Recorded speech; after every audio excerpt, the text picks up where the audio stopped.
I'm Natalie, a golf fitness trainer. Welcome to my channel. Now, I don't know a single golfer who doesn't want to hit the golf ball further, particularly off the tee with driver. There's no better feeling than smashing one down the middle, particularly if it's longer than your playing partners. However, if you want to hit the golf ball further or stay consistent with your distance, you have to be strong in the core. The core is responsible for a lot of work that we do in the golf swing, mainly protecting the lower back, but also helping you maintain center point or posture or spinal angle, however you like to think of it. If you're going to hit the ball a long way, you have to rotate on center point, maintaining posture. So here's 2 exercises that are golf specific to help you maintain posture and develop this core strength. The first exercise is the kettlebell wood chop. And this is an amazing exercise for really stabilizing the core and the whole trunk area whilst we have moving parts around it, which is exactly what the core is doing when you're hitting a golf shot. So here I've got an 8-kilo kettlebell and I'm set up in a kneeling position. From here, what I'm looking to do is basically put the kettlebell towards my pocket with a bit of upper body rotation, bring it into the middle of the chest, and then extend both arms upright in a diagonal position, going straight over my shoulder. As I'm doing this press over the shoulder, the idea is that the core remains fairly stable. So you shouldn't be leaning in the lower back and we shouldn't be losing any stability with the legs. So as you can see here, this half kneeling position or 90-90 hardly moves. There's some rotation from my upper body while I'm pressing the weight into the body and then up high. And as we move to the down the line angle, you can really see the position from the legs a little bit better. So if this feels really difficult, drop the weight. You don't have to use a kettlebell, you can use a dumbbell or even something as simple as a water bottle. I'd be looking for something between 6 to 10 reps on each side. Last point is to make sure that that front foot remains really flat.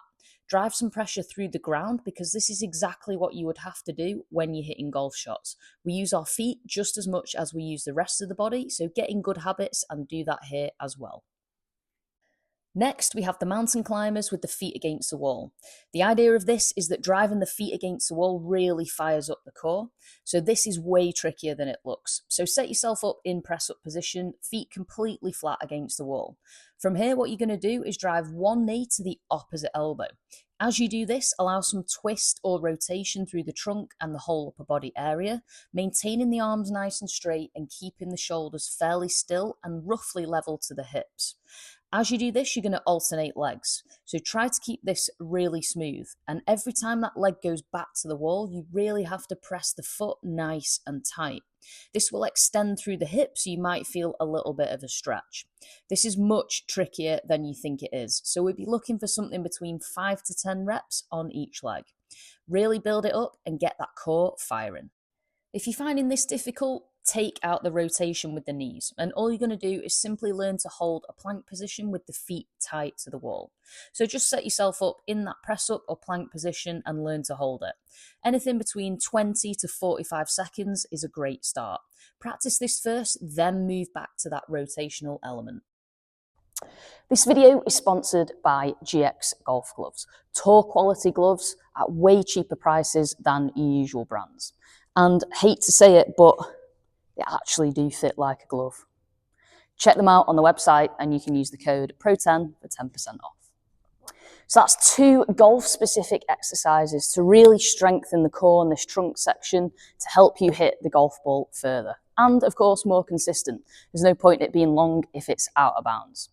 Really tricky exercises. We have the kettlebell wood chop, which is designed to help you maintain lower body stability, press the weight away from the body, just like the golf club at the top of the backswing, whilst challenging the core to remain in posture.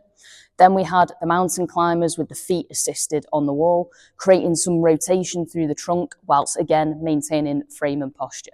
Both quite tricky, but well worth adding those into your normal routine, or if you've never tried any core exercises before, just start with that simple plank with the feet against the wall. Thanks again for joining me on this video. Hope this content has helped you and will help you in terms of your exercises and your golf swing. Share this channel with one of your golfing friends if you haven't already. And of course, hit the thumbs up button for a like. I'll see you next time. Thanks for joining me and hopefully play some good golf in the meantime.